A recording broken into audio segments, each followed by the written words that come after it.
ำหรับสื่อมวลชนป้องกันความสงบก็แม่นผักส่วนหนึ่งที่สำคัญในการเป็นพาหนะแหลมคมทางด้านการเมืองแนวคิดของพรรครัฐก็คือกระทรวงป้องกันความสงบ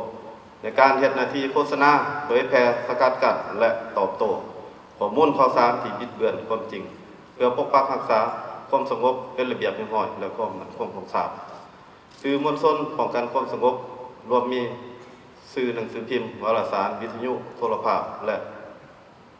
ดิจิตอล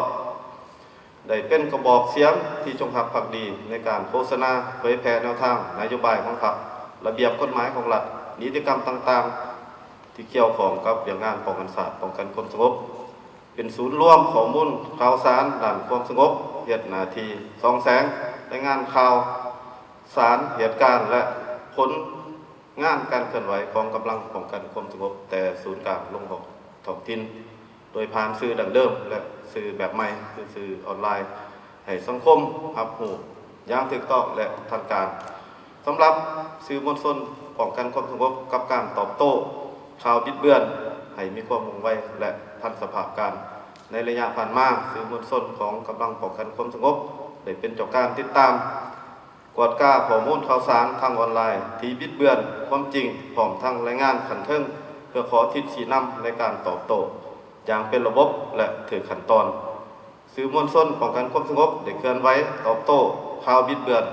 หลายเหตุการณ์ที่กลุ่มคนบ่หวังดีมีการโฆษณาใส่หายไปสีต่อพรรครัฐเฮาเป็นต้นเหตุการณ์เขื่อน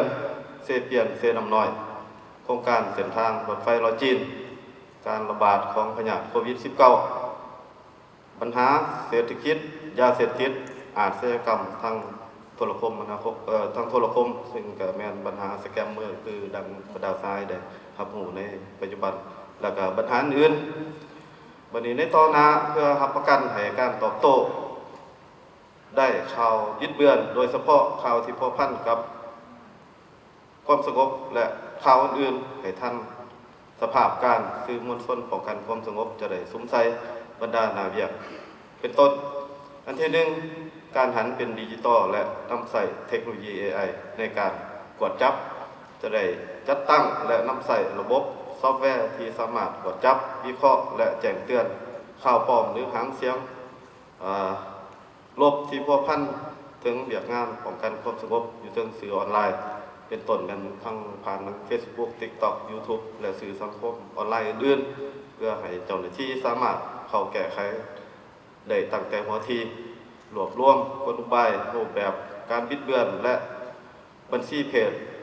ที่มีพฤติกรรมบ่ดีเข้าในระบบ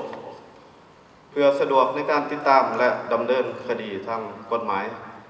ปรับปรุงกลไกบัญชาและยกระดับหน่วยงานที่เป็นเสนาธิการในด้านนี้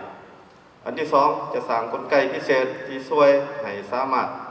ออกบทชี้แจงรูปภาพหรือวิดีโอตอบโต้ได้อย่างทันทีโดยผ่านระบบอนุมัติออนไลน์จากขันเทิงโดยบ่ผ่านการรอถ่าขั้นตอนเอกสารแบบเก่าเพื่อให้ท่านกับความว่องไวของโลกโซเชียลจะเพิ่มทวีเชื่อมโยงข้อมูลอย่างใกล้ชิดและโดยกงระหว่างสื่อมวลชนปกสกับภาคส่วนต่างๆเพื่อให้ได้ข้อมูลจริงที่ถูกต้องและว่องไวในการออกข่าวตอบโต้เน้นการผลิตคลิปสั้นสมใส่การผลิตสื่อที่ไว้และสังคมหมักเบิ่งในปัจจุบัน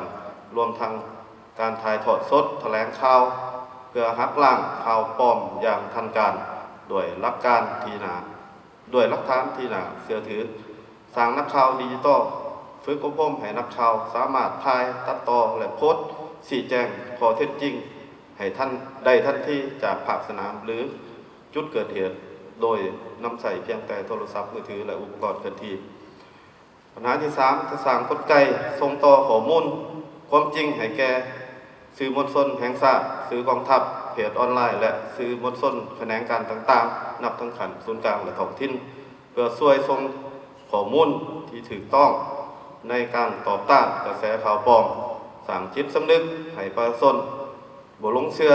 บ่ส่งต่อบ่ร่วมรายงานข่าวปลอมเพื่อให้ประชาชนเองกลายเป็นผู้ช่วยเหลือเจ้าหน้าที่ในการกลั่นกรองข้อมูลฝึกอบรมทักษะวิเคราะห์และ จิตวิทยามวลชนเพื่อให้พนักงานสื่อมีความสามารถอ่านทิศทางหรือท่าเอียงของหางเสียงหูวิธีการตอบโต้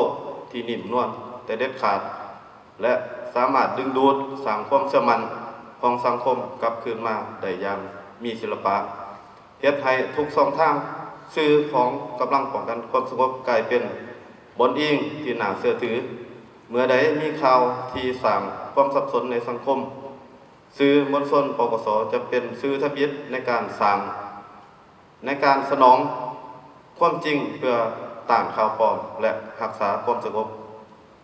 ปลอดภัยทางด้านข้อมูลข่าวสาร การประกอบทะเบียนของข้าพเจ้ามากกว่านี้สิ้นสุดเชื่อมั่นว่ากองประชุมครั้งนี้จะเฮ็ดให้สื่อมวลชนปกสและบรรดาสื่อมวลชนลาวทุกภาคส่วนมีความเติบใหญ่ขยายตัวขึ้นไปเรื่อยๆถือโอกาสนี้อวยพรให้สายประธานคณะประธานบรรดาสายแขกที่มีเกียรติเข้าร่วมกองประชุมในครั้งนี้จงมีสุขภาพแข็งแรงมีผลสำเร็จในการปฏิบัติหน้าที่การเมืองอันมีเกียรติของบรรดาสายขอขอบใจ